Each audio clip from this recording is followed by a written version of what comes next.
I'm Adam. I'm Dan. And we are going to review Murder on the Orient Express.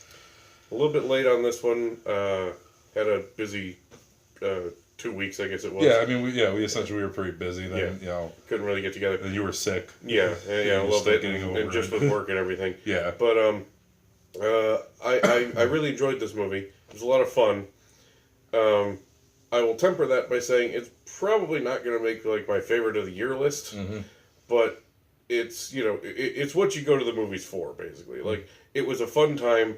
There was some good performances in it. Like Kenneth Branagh as Hercule Poirot was a lot of fun to watch. Yeah, he was. Like, he was clearly having a ball with it.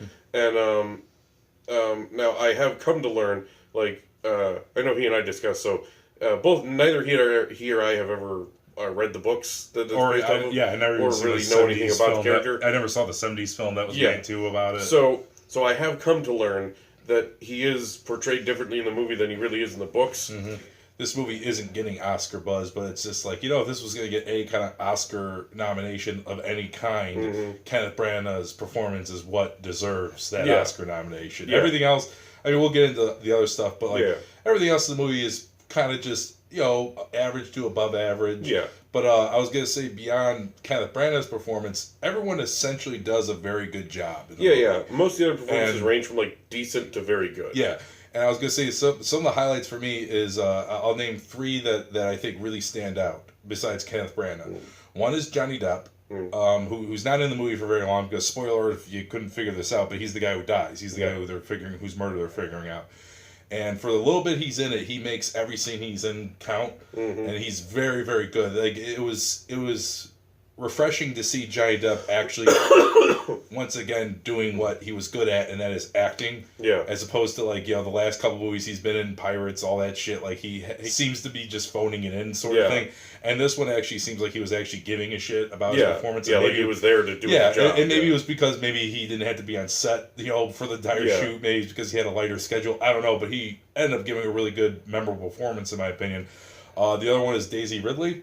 She's not, again, like, every person, like the movie focuses on Kenneth Branagh, but, like, everyone else gets their little moments and everything like that, and, like, she gave a really good performance. Yeah.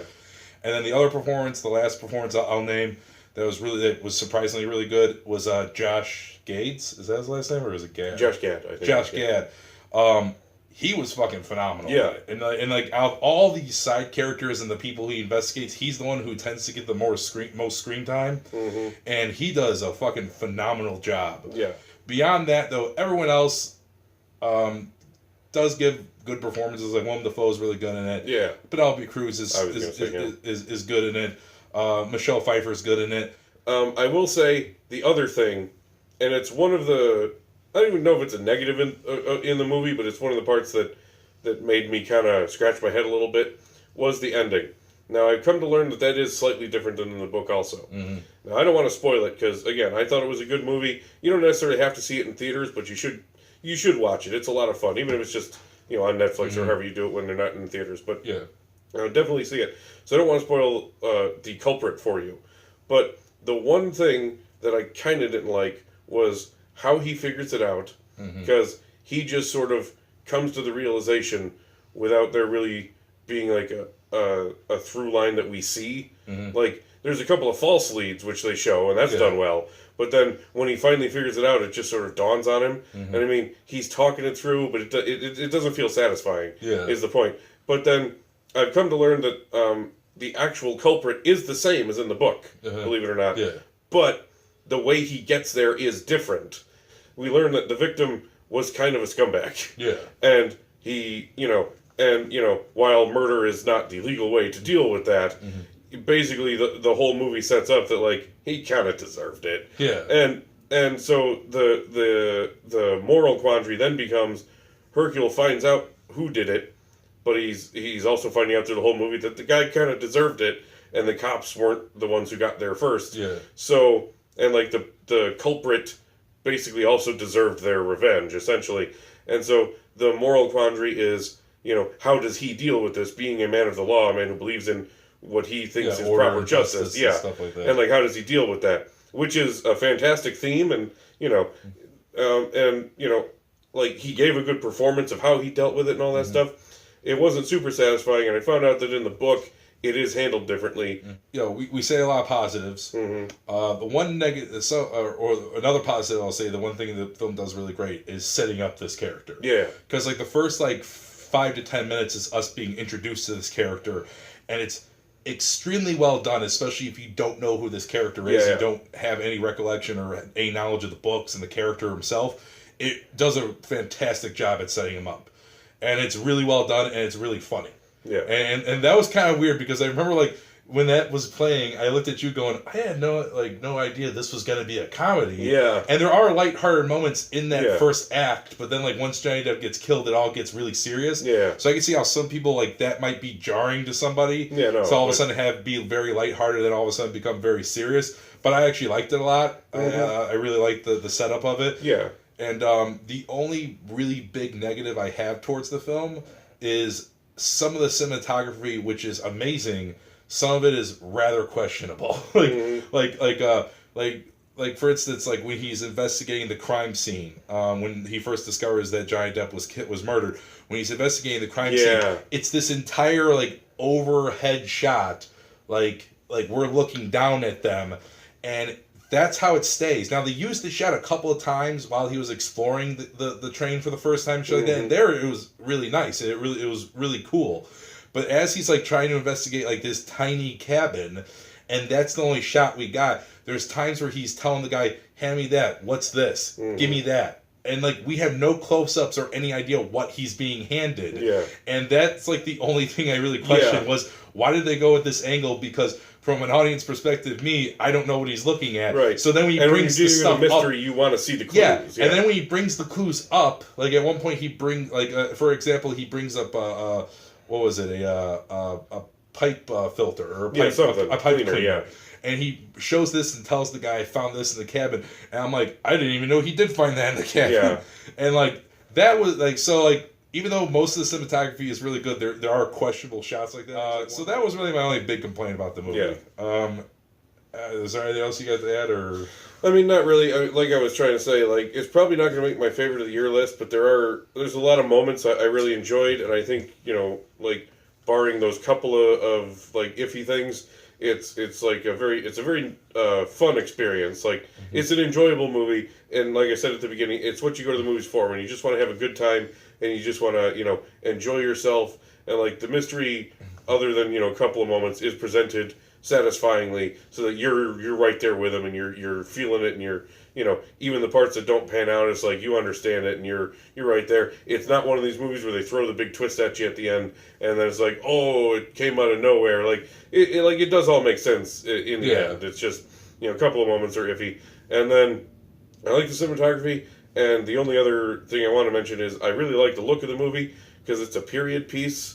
Like, I don't know how completely accurate it is. I don't know enough about I was going to say, maybe that's period. the other Oscar it might get nominated for. Yeah, stuff like that. Because, like, it was very cool looking. It was like, it's, you know, like early 1900s somewhere, maybe the teens or 20s, I think, I can't remember. But it's, you know, like, it's a very, like, everyone is dressed real nice, and it's a classy looking train, and like, even the parts when they're, you know, the few parts when they're not on the train, like, you know, it looks authentic to the period and, like, the technology they're using, and that was fun to see, and it was neat to show the world at that time, and that sort of thing, because they do make little mentions of the goings on in the world, and so that was a lot of fun, because I enjoy that sort of thing, and again, it kept it, you know, truer to the book. It wasn't like we're adapting but making it modern. It was, you know, it was it was keeping in the tone and style of the book, and I think that was good. So I enjoyed it. My overall thoughts I kind of just gave is enjoyable movie, not perfect, probably not one of the best of the year, but if you're looking for a good time, I highly recommend it. So, you know, it's a fun way to spend a couple hours, and Kenneth Branagh definitely deserves praise for this performance. I'll give it a solid 7 out of 10. 7 out of 10. All right. Yeah. I really enjoyed the film. I like a good whodunit. Yeah. And we haven't had one of those in a really long time. And this is a fantastic whodunit. It's a classic story that they decided to do again. And they did it with a lot of great actors. Really good performances. Style was great. The look of the film was fantastic. besides some of the cinematography questionable choices with that. Other than that, it was extremely well done movie. I didn't even mention like special effects, which I'm sure they probably used a lot of CGI probably to do a lot of the stuff, and it's not noticeable. It's all beautiful. The biggest reason to go see this movie is Kenneth Branagh's performance. Yeah, and while I said while I don't think this will be a film that come Oscar season is going to probably get nominated for any big awards. I don't think Kenneth Branagh will be nominated for Best Director. I don't think the film will be nominated for Best Adapted Screenplay because even though it's well written, it's not greatly written. There's not any moments of fantastic dialogue or anything like that. And I will say for a movie that I think it was I think it's 2 hours. I think it's only a little over 2 hours. Yeah. And for a 2 hour film, it did drag at parts. There were a couple. There was a couple interactions he had with people that I thought could have been shortened. We didn't need all of it, sort of thing. But everyone's on their A game in terms of performances. Again, Kenneth Branagh is really the best reason to watch this movie. It's my all-time favorite performance of the year so far I've seen from an actor. There's only a couple other ones that I would probably put on that list that I've seen that I've been really impressed with. So I'm going to go ahead. I'm going to give it an 8 out of 10. It probably won't make my list at the end of the year. It probably won't make my list of the top 10 list, but it's definitely let's just say a wild card type of spot, you know, where it's it might, depending on how I feel, come near the end of the year. But yeah, I think it's a really great film, and I think while it's still in theaters, you should definitely check it out because this is definitely a movie that is gorgeous to look at on a big screen. Besides that, I guess that's gonna be it. Once again, he gave it a 7. I gave it an 8. That's gonna be it for this review. We got 3 more to shoot right now. Yeah. Please thumbs up the video if you like it. Please subscribe to our channel if you'd like to see more reviews, and leave a comment and let us know what you thought of Murdering on the Orient Express. Maybe you disagree with Dan. Maybe you thought this handled it better than the book, or maybe you thought that the book was a lot better.